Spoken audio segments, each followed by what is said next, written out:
Cantonment board ఎన్నికలు నిర్వహించకపోతే board కార్యాలయంతో పాటు స్థానిక ఎమ్మెల్యే ఎంపీ ఇళ్లను ముట్టడిస్తామని కంటోన్మెంట్ బోర్డు మాజీ ఉపాధ్యక్షుడు సదా కేశవరెడ్డి హెచ్చరించారు.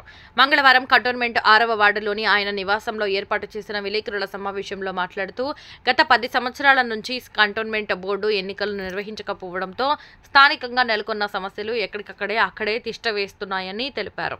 2022 ఎలక్షన్ నోటిఫికేషన్ విడుదల చేసినట్టే చేసి విత్డ్రా గడువు ఇచ్చిన తర్వాత కూడా ఎందుకు ఎలక్షన్ రద్దు చేశారని ప్రశ్నించారు. భారతదేశంలోని 62 కంటోన్మెంట్లలో బోర్డు నామినేటెడ్ సభ్యులతో పాలన చేయడం సరికాదన్నారు.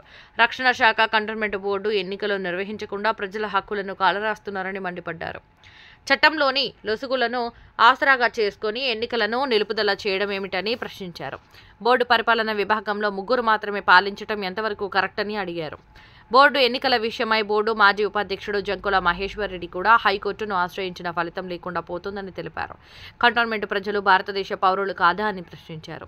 మీడియా సాక్షిగా చేతులు జోడించి అడుగుతున్న కంటోన్మెంట్ ప్రజల సౌలభ్యం నిమిత్తం ఎన్నికలు నిర్వహించాలని కేంద్ర రక్షణ శాఖ అధికారులను కోరారు. ఈ కార్యక్రమంలో స్థానిక నేతలు తదితరులు పాల్గొన్నారు. ఈ మర్జు చేయలేరు, ఏం కాలేదు. మేము కోర్టుకు పోయినా వీళ్ళు స్పందిస్తలేరు. లెటర్ పెట్టినా స్పందిస్తలేరు. ఎంపీ గారు లెటర్ పెట్టినా స్పందిస్తలేరు.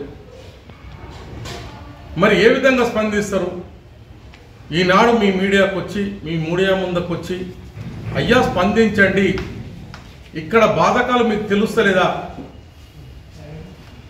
ఒక 25 మంది అక్కడ చనిపోతురంటే ఇలా పాకిస్తాన్తో వార్ చేసి ప్రపంచ దేశాలకు ఒక గుణపాఠం చెప్పిన మన ప్రధానమంత్రి మోదీ గారు కంటోన్మెంట్లో నీ భారతదేశంలో ఇక్కడ క్యాంట్ ప్రజలు, ప్రతి స్టేట్లలో ఉన్న క్యాంట్ ప్రజలు బాధపడుతున్నారు, ఎన్నో రకాల ఇబ్బందులు పడుతున్నారు. మరి నీ దృష్టికి వస్తలేదా?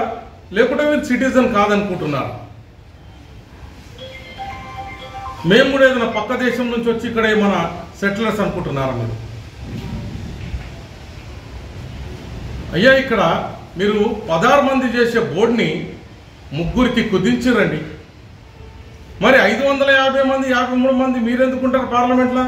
మీరేమో 8 మంది ఉండి మొత్తం రాష్ట్రాలను చేసుకోవడం అయిపోతారు కదా. మరి ఈ రాజ్యాలు, ఈ చట్టాలు ఇవన్నీ కూడా ఎందుకు అవసరమా? ఇవన్నీ కూడా అవసరం ఉండే కదా. 2020లో ఎలక్షన్స్ 2025 అవుతుంది. గత 4.5 సంవత్సరాల నుంచి ఎలక్షన్స్ లేవు. మీకు ఏమాత్రం చీమగడిచినట్టు కూడా అనిపించడం లేదా? ఇక్కడ ఎంతో మంది పేదలు ఉండేది. క్యాండ్ బోర్డ్స్ అంటేనే పేదలు ఉండేది. వాడు పొద్దుగల 6 గంటలకు లేచి పాచి పనికో, రిక్షా దొక్కనికో, దుకాణంలో పనిచేయడానికో పోతాడు.